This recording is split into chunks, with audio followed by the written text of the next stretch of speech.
Well, good morning, everybody. I know that we've got a few more people that will be joining us, slowly trickling in. I want to thank everybody for joining us this morning, and Happy New Year, everybody. I know despite everything that's going on in the challenging world that we live in, I appreciate all of you, and I know that all of you have been working. Some of you took a break over the holidays. Some of you were not able to take a break over the holidays.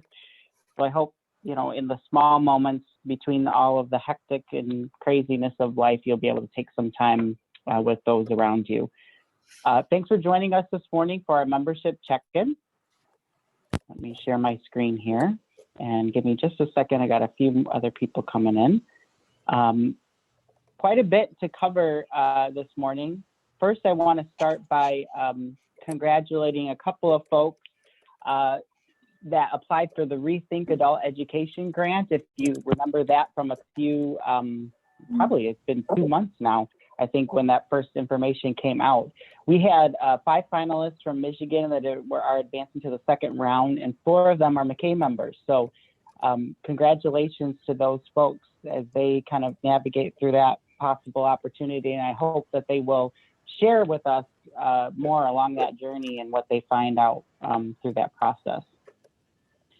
If you can go in and just put in your name and your email, or your name and your program, sorry, not your email, I have all your emails, but it's just great to see everybody on the call this morning. I wanted to start, you know, reflecting on the fact that next Monday is Martin Luther King Jr. Holiday here in the United States. And I think at this time and in the past year, it's even more poignant and important. And I hope that we can look at this as a motivator for how we should continue to live our lives. We should continue to provide the quality education programming and workforce training programs that we do. I know so many of you have such great hearts, and that is shown every single day. And I just hope that we can continue to carry that forward throughout all the challenges that we face here in 2020 that we faced, but also in 2021. So I wanted to start just with a brief video kind of as a motivator for today. And just as a reminder, you know, I really think that we can use 2021 to set new goals and to really dream about the future, just as Martin Luther King Jr. did. We're committed to that at MACAE. You know, we want to promote all of our professional associate members in their work. We are committed to that. We want to create spaces for inclusion and equity and make sure that everyone feels that they belong and know that they belong. And we really want to foster all of you as professionals in the field that you do. That is our work. That's been our mission since the inception of MACAE, but now more than ever, I just wanted to reiterate that point to all of you. So I wanted to start with just a quick, fun but very poignant video. It's the story of Martin Luther King Jr. by the Kid President, if you know him. It's from a few years back, but I still think it's just so relevant. I'm going to stop sharing so that I can make sure the sound is working.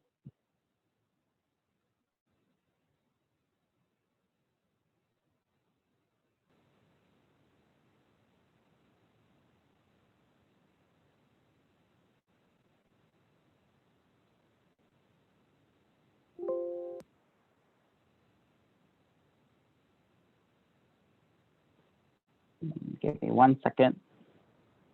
Here we go. YouTube TV has no hidden fees, unlike traditional. And can someone put in the chat if you're able to hear the video, just so I can make sure. Those emotions, they were put on hold by time, but at Claire's bridal weekend at a Verbo Beach House. Once upon a time, there's a man named Martin Luther King Jr.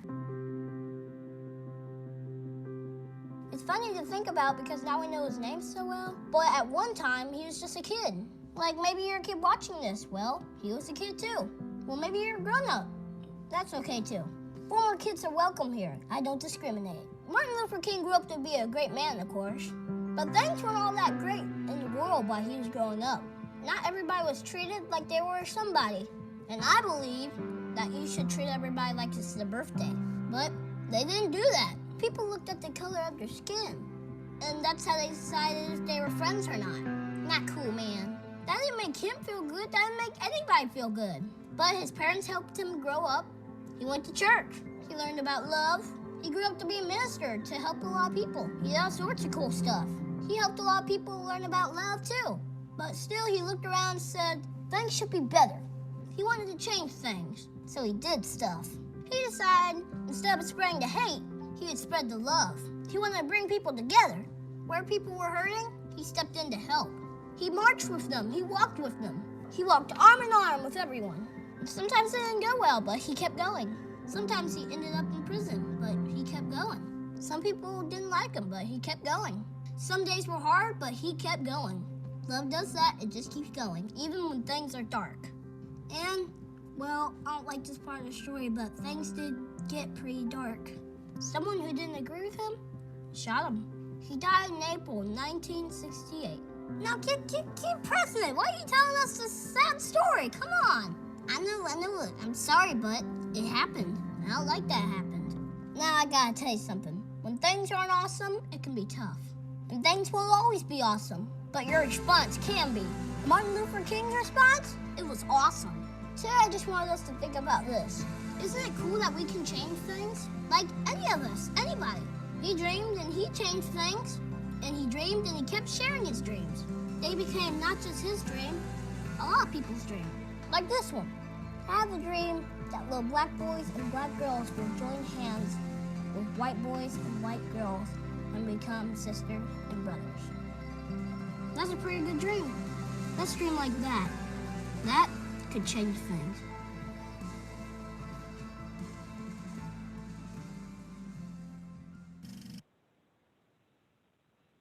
Is he old enough to really run for president yet? Right. He should be. So anyway, I hope that we can carry the message of Martin Luther King Jr. forward in the work that we do and the lives that we live. And I really want to thank all of you for being a part of our organization. We'll try to do our part to do all of that. And I know all of you are doing that each day. And that together, I think we can make a better 2021 for sure. So let's start kind of with the big topic of the day is obviously that over the holiday, we want to thank all of our members. This is what makes the power of MACAE, the mobilization of it, was that the legislator and the governor passed and signed the Great Start Readiness, Special Education, and Adult Education Teacher Hazard Pay Grant. I've received a lot of questions into our office about this. We're very excited about it. We've been in contact with the Department of Adult Education. We've been in contact with the Department of Education, the Department of the Treasury to try to get more information. I will tell you that they met last Friday to kind of discuss how this would go. I want to reiterate a point, though, that this includes and is applicable to all teachers that work in a public school setting as well as nonprofit agencies. At this time and juncture, they're still working out the details of how the application process will go and what that will look like. So please stay tuned. We will try to get that information out to you as quickly as possible. I know that they would like to have MACAE involved in that conversation, and then down the road, I think we will be. But please recognize that we know that there are many people that are interested in this information. In the meantime, if you can share this information with the teachers that you work with, that this is coming, that it's potential out there. It does allow for $500 for full-time employed teachers, as well as $250 for part-time. They're working out some of the technical details of the proration of that, because we know a lot of our teachers might not be working, an easy 50 hours, or they might be split. It is a one-time application. So if a teacher did apply through their school setting, if you're in a school district setting and received the grant already, they would not be eligible for this again. So that's just something to keep in mind. But if you work with these individuals, it would be important to let them know that this is coming. I want to make a note, because I've also received a lot of calls and emails from folks. MACAE was advocating that there would be a hazard pay for all state, federally funded and nonprofit administrators, teachers, and support staff. That did not pass. And so this is what the end result is that specifically for teachers, we will continue to advocate for administrators and support staff that they're included in, future legislation and future opportunities. Unfortunately, it just what all that we wanted did not pass this time around. But please know that we're aware of that. I know so many of you have worked very diligently and very hard, and so I don't want you to think the association is not aware of that. If you'd like to talk through that, I'm more than welcome to do that. I know that some staff have been concerned about that, especially support staff individuals. I'm happy to talk with anyone through that process as well. We are kind of looking at what some of the other associations are doing. I know that a lot of the public school administrators are going to be advocating for something similar, so we may have to kind of catch some of that momentum and move that conversation forward. But we do have to take the small wins where we can, but that doesn't mean that our work is done for sure. So are there any comments or questions on this item in particular?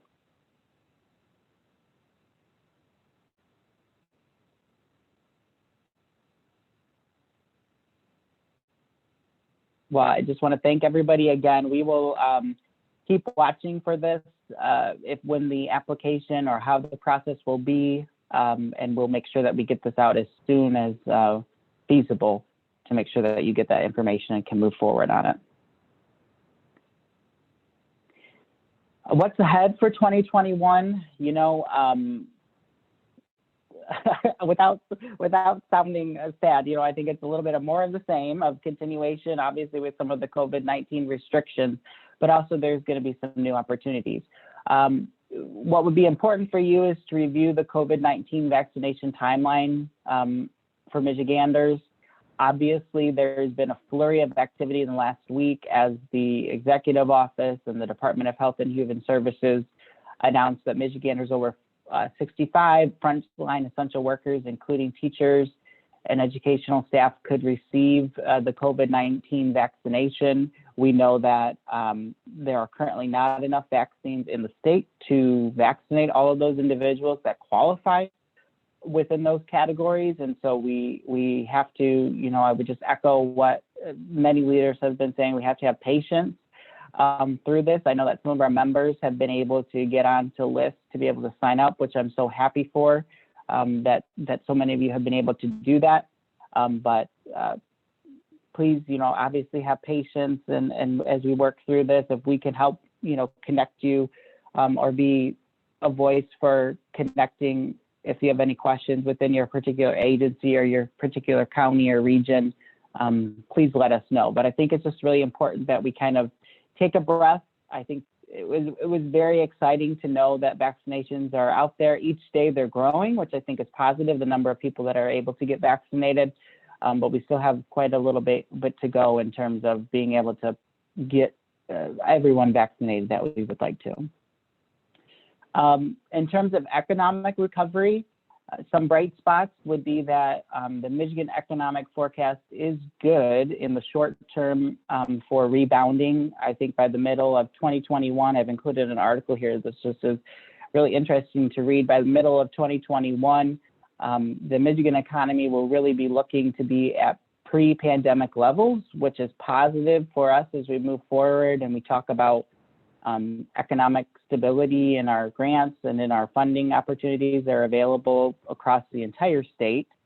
But what this article also outlines is that there will be some populations that are possibly left behind. And we want to make sure that our voices are heard at this very important time, because oftentimes, I think it can be very difficult to move out of a crisis and make sure that no one is left behind. So we want to make sure that we are advocating for those populations that we serve. Additionally, Patrick? last week, yeah, go ahead, Tammy. I'm just curious, do you know from reading that, I can't get on the link right now, are we able to get back to that level because of all the grants and federal aid, or is this not including all of that additional funding that we're getting to help balance it? Like, are we going to then bounce back the other way again once that funding ends? Do you know? Right. That's a great question. So it's kind of a mixed bag in terms of, in the short term, we've been able to keep our economic, outcomes pretty positive because of the federal investment. What's good is that there's been kind of staged federal investment. And so the recently passed legislation over the Christmas winter holiday, is 7 months, 8 months after the CARES Act was dispersed out to states. And so it's been segmented, and that's helped to keep it. But as I talk with other association leadership and looking at other areas, we'll still have those difficult conversations when we go into the fall and into the next year, is after those federal funds are no longer available. Some of the state assets that we've moved, particularly in Michigan, to unemployment services, we'll have to either make sure that those assets are moved back to continue education programming, continue workforce training programs, continue lots of services in the state. So yeah, that's something to be mindful of, is that as federal dollars, maybe cease or maybe end, or if they're specifically for COVID-19 relief, we may have to advocate for adjustments in that type of spending or additional dollars to be able to continue the work that we do.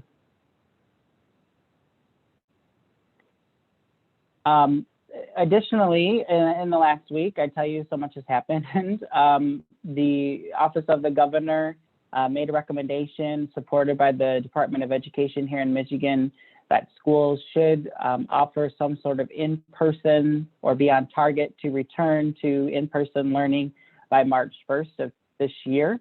I know that it caught some people out by surprise, and that there was kind of a hard date there set. And I know that many of us talked about that on Friday at our committee meetings. And so we will be bringing back our framework for reopening work group. I'm still working on kind of some dates for that, and not wanting to overwhelm people here in the month of January. But I do think if you're able, if you could join that conversation to talk about what that looks like, not only for educational settings, but workforce training settings, career technical centers, returning back to the office. What does that look like when you have staff returning back? Nonprofit one-to-one tutoring. I think we need to start, be looking at those conversations again, dust off those plans that we've been talking about for a couple of months, and really make sure that we're on good footing to go forward. So stay tuned for more information on that. And then obviously new opportunities that are out there. The Section 107 grant will be going out later this month. Futures for Frontliners programming, we are still waiting for direction on what that looks like, how that impacts programs. I know many of you have contacted me about that you've enrolled someone who's eligible for Futures for Frontliners, and what that looks like. We've continued to ask of the Department of Education, and particularly the Adult Education Office, what that means for you all. So please stay tuned for that. And then the 23 Plus grant, I know many of you were awarded that grant, and so that will be rolling out this year as well. So lots of opportunities as we come into the new year. A couple of areas where we can use your help. We had a great conversation, a small group of us, about special education and adult education services in the jail setting. If you have any resources that have helped you, if you have any templates that you've established, if you have any contracts or anything like that that you'd be willing to share with the association, that we're just kind of at this point trying to gather information, please send them our way. We'd appreciate that. I would anticipate that in the next month or so, we would have another meeting with a larger pool of people, possibly everybody that provides some sort of conversation in the jail settings. But we're really trying to make sure that we're being responsive to the needs of that population in the jail setting as it pertains to adult education services and special education needs. So appreciate a couple of folks, Michael Connor, Julie DeRose, Jennifer Monahan, and her staff for being a part of that initial conversation. We appreciate all the work that they've done. But if you have resources that you could share, we would appreciate you can send them to Judy or I. Also, I think Brian is on our call, Brian Puffer, but our community education survey or committee is conducting a survey, and we sent it out this week. I know that some of you are maybe not be directly responsible for community education programming, but if you work in a district, if you could pass it along to the applicable persons that do provide that. We're trying to gather some initial information about who is providing community education services, what that looks like, and what supports that we can provide for them. Ryan, is there anything, if you're able, that you wanted to add to that? No, not really. Just if you could pass it on to the appropriate person. We've had 15 responses so far, and we're really going to use a lot of that information in our focus groups to, work on our mission and a couple other things too. So we really like to get some more information if possible. So if you know anybody you can share it with, please do. But like I said, we sent it out, I think, yesterday, and we've got 15 responses so far, good responses. So I appreciate it. Thank you, Brian, for all the work that you've done there on the community ed side. A couple of important children and youth related updates. Some interesting, some were a little more policy focused. The 2021 Michigan Notable Book Awards were announced. There are a lot of authors of color from the state of Michigan. And so I know many of you are looking for new reads this spring, this winter. And so I would encourage you to check that out. I noted a couple ones that I thought were interesting that I might like to read that was released from the Michigan Library System. The Michigan After School Collaborative is offering a virtual conference for after school providers on January 26th and 27th. When this meeting is being recorded and at the conclusion, we'll send out this PowerPoint and this template, and these links will be clickable so that you'll have access to that. If you can't find it or are trying to look for that, you can always email Judy or I, and we'll get you the information as well. There's also a great article that came from America's Promise Alliance about youth engagement discussion guides. I know that many of you working with youth have been looking for resources of how to engage them to talk about some of the most important conversations that we've ever had in our country. And so I would recommend that as a great guide. Some of our partners that we work with at the League for Public Policy, the Michigan Children, the Michigan College Access Network have all recommended that as an engagement guide when you're working with youth. And so we just wanted to pass that along to you. The Michigan Department of Education also has a few memos that they've sent out. If you don't have that screen saved on your computer, if you work in a K-12 setting, it'd be important to do that. They have a revised anti-bullying policy that has gone out. They've also submitted a waiver that the spring 2021 state assessments be waived. They've submitted that to the Department of Education, are still waiting to hear back. They provided CTE instructional delivery guidance for offering CTE programming and what that looks like in the midst of COVID-19. I know that many of our special programs have been wondering about that guidance. And so I did share that with Sandy Thalen in our adult education office. And I would imagine, I hope, I should say, that when that group meets next, that we would talk about some of the guidance that was offered from the Department of Ed. And then lastly, the Michigan School Accounting Manual for Function Codes has a few slight changes, not major changes. It really tries to help define instructional computer and technology needs that I do think will impact all of us that receive state and federal funds is starting in the 21-22 program year. So just something to be aware of. I know many of you want to have the latest, greatest information. So there were a few function code changes, not major line changes, just within a particular function code. It added a little more description to be a little bit more clear, hopefully, for programs and districts to know what is applicable for that particular function code. Any questions or comments, concerns on these topics here?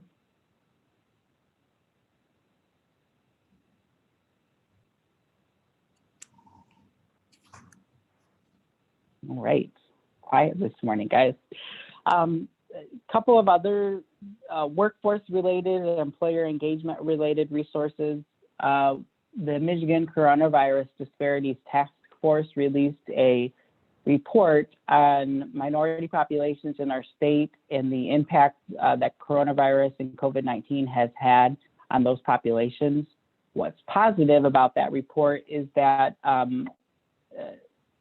the impact has not been as devastating as originally thought. The impact has been a little bit more positive, and I would attribute that to organizations like you all that are working with those populations, with your communication, with your strategies to engage them. and that's included as a part of the task force report. So something to be looking at, and a group that I think we would like to continue to work with in the future to advise and make recommendations to as well, because that is an executive office task force that was initiated that I think will extend its operations beyond the COVID-19 coronavirus implications. An interesting article as well, the overlooked value of certificates and associate's degrees. I know that with Futures for Frontliners and some of the other programs that our Department of Labor and Economic Opportunity have released, we often lose sight of that, and sometimes the post-secondary track is really locked into a bachelor's 4-year degree. But this just highlights and is an interesting article that you might want to share with staff, even participants in your programs, about how essential some of these associate degrees and certificates are to building up our economy, and how lucrative they can be in the long run for so many of our participants that are interested in some of these employment opportunities. There's also a resource for employer engagement tools. I know that as we talk about planning for next year, that's something that is always looked to, is how can we engage with employers and really look at those resources. I would encourage you to do that. And then Get Schooled is a upcoming webinar on January 19th. Again, when you receive this, it has all the links and everything. But when you click on it, it'll take you right to the link. But this webinar is specifically for those of us that are working with high school or secondary level students that have post-secondary goals. And so it might be good for school counselors, school social workers, career navigators and programs, administrators, teachers, pretty much anyone that is trying to help someone that's trying to get to post-secondary level. So wanted to make sure that I shared that out with you all. Patrick, just to verify, so that is okay for adults in a high school completion path as well. They don't have to be an actual high schooler right now, like K-12. For that webinar? For that Get Schooled. I didn't read that much into that particular aspect of it. Okay, I was just curious if it had to be, or just on a high school path. Yeah, the description that I read kind of made it sound like it was just some digital resources to help counselors and students, help people that are trying to get onto post-secondary. So I thought it, you know, even if it's not geared for our, right, exactly. Okay. Mm-hmm. Not just for alternative ed or our other, okay, thanks. Mm-hmm.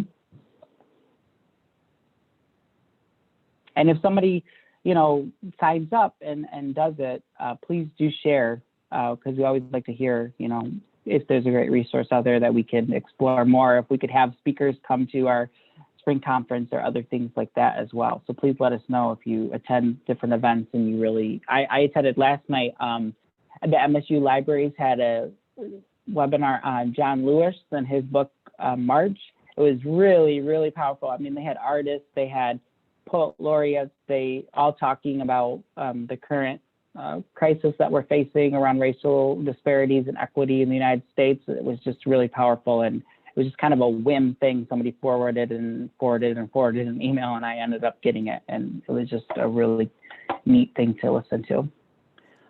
What is exciting is that PBS is launching a new learning channel. It's starting out on the southeast side of the state, but it will soon be expanding to all of Michigan on PBS stations, and it's a curriculum-aligned channel that includes lessons, resources. There's a website there. Let me move this so you can see that, michiganlearning.org. It will provide educational programming for pre-K to third grade, Monday through Friday. What is exciting is that in the last couple of days, some of the people that work at the station reached out to us at MACAE to see if there's a way that we could collaborate, which I am excited about. If there's any possibility that we could give parents of some of these folks guidance on connecting with adult education programming, workforce training opportunities. Again, I haven't had a chance to respond to that email, but I appreciated being asked to be involved. And so I may reach out to some providers for your insights on how you've engaged parents over the years in some of these important conversations. But be looking for that if you're in Southeast Michigan. Has anyone seen it on television or heard of it launching at all? Has anyone watched it? Is it good? Hopefully it's PBS. No, I think it's awesome that they reached out to us though to engage. That's awesome. Mm-hmm. Yeah, so more information to come, but you know, if you might have to, somebody, we talked about this at the ABE Literacy Committee on Friday. Somebody was saying, you know, how can you get channel 56.5? They did say, and I can forward the email to anyone, but I believe in the email it had directions on rescanning your TV, because I do think you have to rescan to get, you know, some of those additional channels. It looks like though and you can also Ingrid put watch in the it right chat. on their website. It looks like, is it streaming on their website? It says michiganlearning.org everywhere. Mm-hmm. And so I do think that once we explore it a little bit more, it might be something that we want to share out with parents or even some of our community education partners as well, and some of our families. It's a great tool. To a session at the Spring Institute. Someone else just put that there's interactive activities on the website too. So it sounds like there's quite a bit. So check that out. I thought that was really, really cool. We do have some upcoming important dates that we wanted to share with you. I will, you know, let you know that our MACAE Board of Directors, who is just awesome, we met the first week that we got back in January. I think much to our dismay that we had scheduled a meeting that week.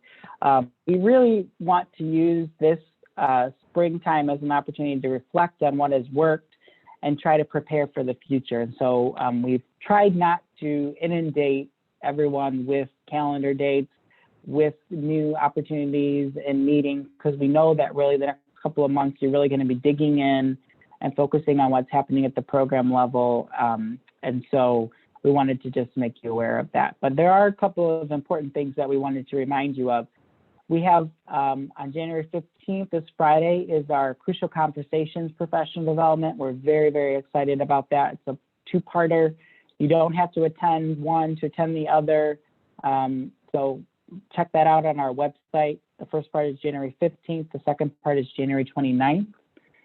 We are excited to offer a membership virtual mixer on January 21st. It'll be an after-hours social event. So if you got some time or looking for a little company, would like to play a fun game or just catch up and chat with other MACAE members, if you're new to MACAE, please come and join us. And that'll be on January 21st in the evening at 7 p.m. We are grateful and thankful to Burlington English for partnering with us again. They're providing a digital literacy professional development for teachers, support staff. Anybody is welcome. To be on January 25th through the 29th. You can sign up for that through the MACAE Monday update. You can also, you know, reach out to Judy or and I will get you that registration link. Sketches are available for all those that participate, and they are covering the costs associated with that professional development. So we thank them for that resource. And then I've emailed out individually program directors, but obviously I've received a lot of questions. Teachers, support staff, anyone is welcome. We are launching in the first part of February some focus groups around adult education programming, with really an eye to the future of the impacts that we've seen, the transitions that we've seen during COVID-19, but how can we continue to provide quality adult education programming going forward? I'm excited about the conversation. I'm excited for you all to be able to share with one another some of the work that you're doing. They, I believe, are listed on our website. If they're not, you can check the MACAE Monday update most recently. You can also reach out to Judy and I, and we'll sign you up for those appropriate times. But you're welcome to join one, all. They are broken down by size of program, and we really wanted to do that because we know that sometimes the size and the number of participants indicates the number of staff, indicates the level of resources that programs have available. So There are 4 working groups, and I think I'll talk about those in the upcoming slide. But please, if you're available, please try to tune in and join with us on any of those conversations. If you can't make it, maybe a colleague or staff member can do that. And then in the middle part of February, we're going to be launching a Teacher Tuesday, again, partly in partnership with Burlington English, but I've been talking with some of our other providers or vendors as well. We'll be offering some 1-hour professional development series for teachers, kind of a drop-in. There will be sketches available as soon as we are able to apply for those, but just trying to offer additional opportunities for educators to be involved and to get some of those crucial sketch hours that they all need. So be looking for more of this information. We'll certainly send up follow-up emails on some of these topics as we go forward. And thank you for answering some of those questions in the chat, everyone. Are there any questions about some of our upcoming dates? Maybe just clarify, the Crucial Conversations is a 2-parter. It's $25 for each day if you're a member. If you're a non-member, it's then $50. Yeah. Pricing should be available on our website. If it's not, be there soon. Let me double check on that, but I believe it is.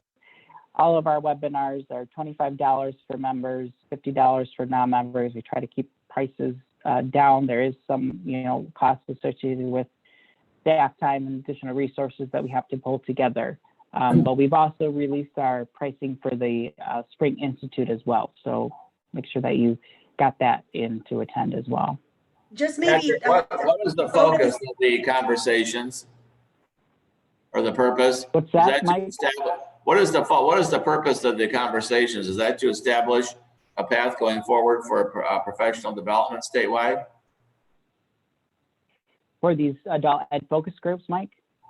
For the conversations group, part 1 and 2. The Crucial Conversations, PD? Yes.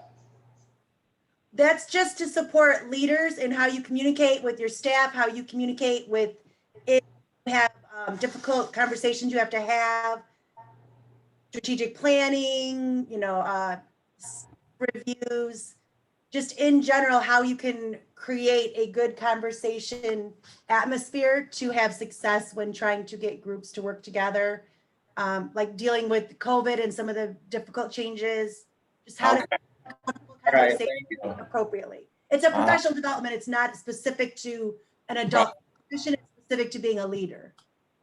Okay, thanks, Tammy. It's a lot of self-reflection too, actually, to be honest, because a lot of it's about what we are not doing and seeing and reacting to appropriately in important conversations. Little teaser. It is. Tammy and I have been working diligently on, bridging those resources for that. So we're looking forward to that conversation. Okay, thank you. One more thing, when you guys go on the website to sign up for those PDs, sometimes you'll see the $50 price, but then once you go in and you sign in under your name or you click that you're a MACAE member, then it will be $25. We've had a couple questions. One is, was it based on the book Crucial Conversations? The other is, who's presenting? Some of it is based on the Crucial Conversations book, and some of it is based on, I can't remember the other resource Patrick has, but Patrick and I will be facilitating it. Mm-hmm.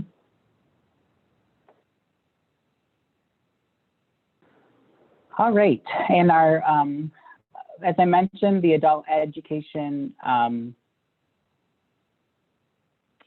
focus groups, we have 4. They're based on your program size by participant. Starting the first week of February, and then the second one rolls over into the second week, but you can plug in. I know some of you have said, I can't on one day, can I attend the other? I think the conversation topics will be similar. It just may be different because we know that, someone with 500 participants is probably gonna have a different conversation about testing, operations, program management, the way forward in terms of staffing priorities, instructional tools than somebody who has 10 participants. So just keep that in mind if you are trying to move to different groups. But I'm excited about this. We haven't done a conversation like this broadly speaking about the state of adult education and how to go forward. So I hope that you'll join us for these really, really important conversations. I would just make a note that if you do have questions about the registration, or if you're having issues with professional development, give Judy a call and she can help you walk through that process. I think Judy probably knows that website by the back of her hand at this point and can register somebody in her sleep. So MACAEoffice@gmail.com, shoot her an email. You can give her a call, 517-492-1367, and she can help get you registered, sign up, or answer any questions that you might have. We don't want anybody to become frustrated by, the online sign up process. I know some people use it, one time a year to sign up for the fall conference and don't, use it very often other than that. So please just give us a call or shoot us an email and we'll get you signed up. So that was a lot of information. I know you'll receive this recording at the conclusion of everything. You'll also receive all the links with everything, but wanted to open up at this time if anyone has any questions about anything that we talked about, or if there's any issues or concerns that you think that we as the board of directors and MACAE should be considering as we move forward into 2021. So I'll open it up to everyone with the caveat that we may not be able to solve all the world's problems today, but we certainly want to get it on our radar if it's important to you. So you can go ahead and— Patrick? Yeah, go ahead. I'm sorry, this is Carrie Ballard. I joined late and I don't know if you talked about this. I was attending another career adult learning network. Did you talk at all about the Reconnect program from the State Department that's been approved and supposed to be coming out? We did not, more than to say that we have been pressing the adult ed office for more guidance or direction. Other than that, I can tell you that as an association, we do have plans to reach out to all of our local, or I should say our statewide Michigan Works Association to let them know and remind them that adult education is a partner in that. But beyond that, we've received no guidance unless someone else is aware of additional guidance. Yeah, I was going to say along that same line, I don't see anyone from the state on today. Has anyone received guidance on how to proceed with Future for Frontliners and the monthly payments? Because I haven't seen anything come out yet from the state specifically, so I didn't know if they were dealing with people one-on-one as they have clients. Does anyone have anything they can share on that? Because we're not getting a lot of feedback right now on that either. Has anyone reached out to the state? Caitlin, I see, has her hand up. Did you want to comment on this, Caitlin, or something else? I wish I had answers, but I have just more questions. I have another question about, do we receive that payment when we enroll them in our program, or do they need to reach 12 hours as an active participant first? Yeah, don't ask us questions, just stop. Sorry to interrupt, but we've been given no guidance. Yeah. And we're hoping maybe they were just kind of sending it out as people inquired. My understanding from their original notifications were that they were going to be doing monthly reimbursements, and you would submit something monthly. There'd be some form that was created. So we were kind of hoping maybe they were just sending it to people as they had clients and were asking them about it. But we haven't heard anything about that or the Reconnect. And some of our students, when they applied for Future for Frontliners, were given a response that included Reconnect, and they're coming to us because we were the ones that were helping them with the process, and we don't have any information on Reconnect either. So we're going to have to, like Patrick said, go to our MWAs for some support on that. Yeah, Caitlin, usually I am one to like the answer, and if I don't know the answer, I'll say I'll get back with you. So I'm going to have to say, try to get back with you. And if anyone, I guess I would say if anyone finds out more concrete information, please and is willing to share, please share that with us.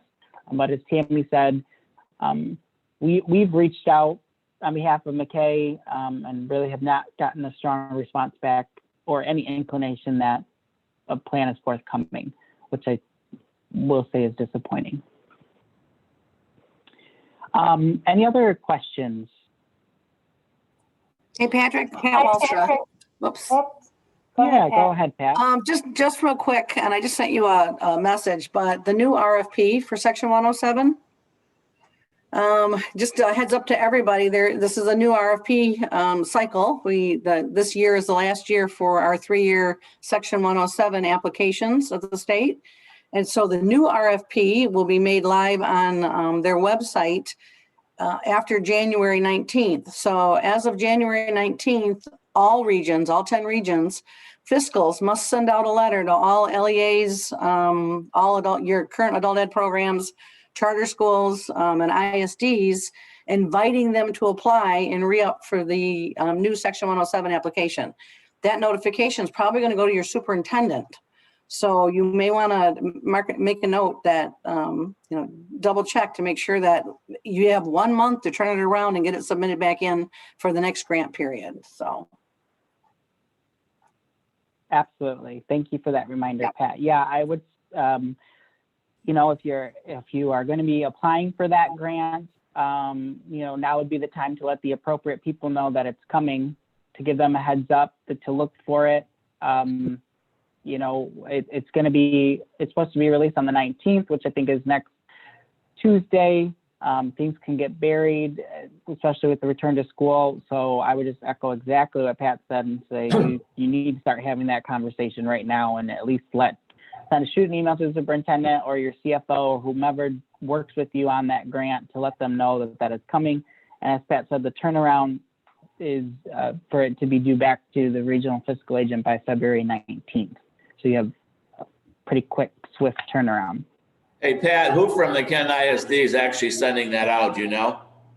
Yeah, it's going to come from Kevin Phillips' office, and it'll be out from Leslie Davison, his secretary.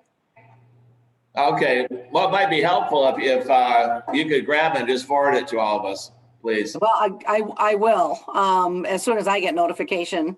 But I sent something out to all the Region 4 program directors yesterday, reminding them to look for it, so. Yeah, thank you. Okay. I have a quick mayor's question. I don't know if go ahead, anybody's I don't know if anybody's come across this before, or if the state has said something and I just didn't hear it. I've got a couple of people that have like 45 hours, so they're eligible to post-test, but when I try to put their post-test in mayor's, it tells me they don't have enough hours. So it's not counting their distance learning hours as hours of instruction. So if I move those distance hours into their classroom hours, then it'll tell me I have enough hours to put the post-test in. I've had this happen on 2 people so far. So I didn't know if anybody else was having the same problem, if the state doesn't know about it, if it's just me. So I didn't know if anybody else had the same issue. What would that do with, Kelly, and you probably have already done this, but how you set up the class where you have to indicate, or did they change that where any hours now count towards because at one point you had to indicate if the class was going to be, if virtual hours were counted. Yeah, the class is still set up as an in-person class. So when we switched to all virtual, I never changed it back because we had still some people that were in the building and everybody else was at home. So it wasn't picking up those distance hours. So maybe that's just what my problem is. Okay. Yeah, I'm not sure. I would, definitely email Sue and ask her, because you want to get those hours counted for sure. That would be my recommendation. Hey, this is Terry E. from Bangor Public Schools. When I'm entering my hours for my adult ed, we have the 2 sections. I'm, drawing a blanket exactly what they're identified at, but they have like the in-person and then they have the other. And like for enrollment purposes, I use that for the in-person because I'm, talking to them, I'm getting the surveys filled out with the, online applications and so forth. And then any additional hours are going in that second column. And so I've not had a problem at all because generally that second column is going to have the larger number of hours included. Does that help or make sense? No, that's not what I was talking about. There's the classroom hours and there's the distance hours, distance learning hours. And at the top of the screen, it'll tell you, it'll add all that together as an accumulative attendance hours, but it's only counting the classroom hours for the table. the hours between the post tests. Yeah. All right. I'll have to keep an eye on that. I have not had a problem yet. Hi, this is Joanna. I have a couple of questions real quick. Back to the future for frontliners. Patrick, who do you suggest we reach out to? I mean, who have you guys reached out to? Should we just go straight to Erica? Should we go to, I guess, who should we reach out to? And my second question is, MEGS is supposed to be changing. I thought it was supposed to be changing at the beginning of the year. Has that taken place? Or I know we're supposed to apply for the new site. Do you know anything about that? Yeah, so to answer your first question, Erica is the lead on the Futures for Frontliners at the Adult Ed office. As far as I know, none of the other staff is really involved with that project. So that would be my first choice, would be to do that. If you don't get a response, I think that you're, in your ability to also email Krista Johnson or copy her on that email as well. Very difficult when one person is in charge of something. So I would say at this point, either one I would email, if not both at the same time, would be my recommendation. And those have been the individuals that we've been reaching out to. The second piece, the second piece, remind me what that was concerning.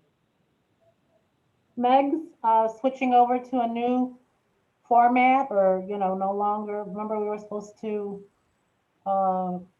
We applied for a new web-based or a website to be doing grants and so on.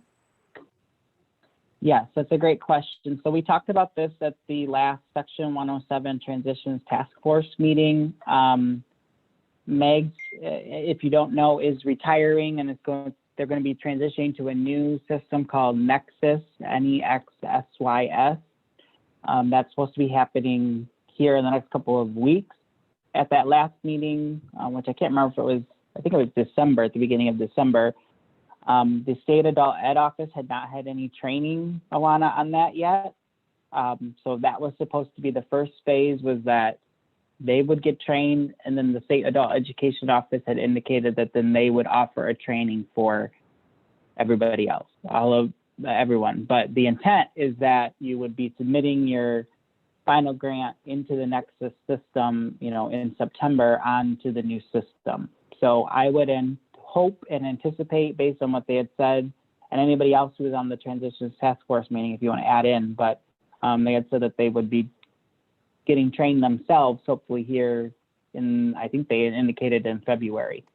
Okay, so we don't have to worry about submitting our 107 RFP in Nexus, right? We're still going to be using MEGS probably come February 19th. That is, I would, any fiscal agents know any differently? Do you want to add in, Pat or anybody? Hello? Patrick, I think this is Kevin from Hey, Kevin. Yeah. I think you've got it nailed. I mean, that's exactly what I heard at the last meeting. And I think Sam said that he was, and I'm not throwing Sam under the bus, but I remember something about February training. And I remember Daryl. I'm sorry. No, go ahead. Daryl's your dad. I'm sorry, what's your name? Dale. Oh, okay, sorry. Oh, there you go. Sorry about that, Kevin. You're okay. I was gonna say, I don't think my dad was hopefully I didn't know him very well. He died when I was 5, so but no, Patrick, I think you got it spot on. I think that was it. It was a lot of frustration and unknown, and I know we're gonna have to lean on each other to get through this. So that was it. Thanks, Patrick. Mm-hmm. Just another note, I did believe, I did have to look back in my notes, but I know I'm not trying to speak out of turn, but the state office did say at some point that they would try to do a meeting in January. So I haven't seen anything yet, but hopefully at that next meeting, they'll have a little more guidance on that and other issues as well. Tammy, did you want to try to add anything in as we kind of wrap up here? I was just going to suggest that for those of you who have questions on Reconnect, Future for Frontliners, 23 plus, Nexus, I think honestly, the only way we might get some movement is if they start getting a lot of emails, because then they'll realize, okay, we need to put something out. If it's just Patrick and I putting out similar requests, or a few of the couple, there's always a couple programs that tend to communicate.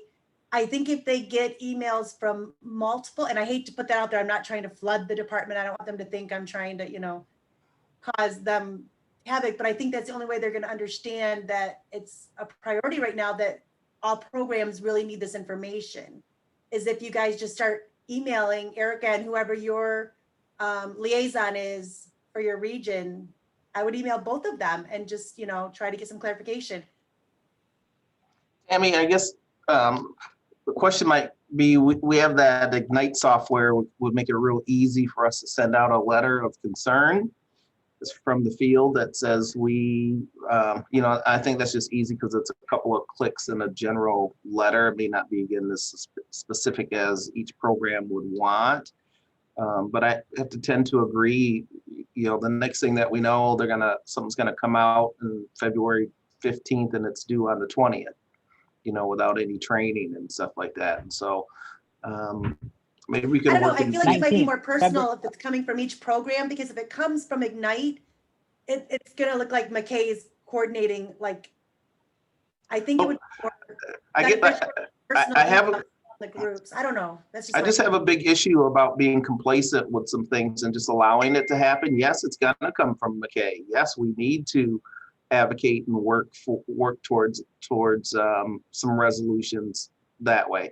It's a heavy weight, the target maybe, as we go through and do it, but we do need answers. I mean, again, as we need to train our people, we need to get things ready. We have, the look on Patrick's face earlier kind of says it all.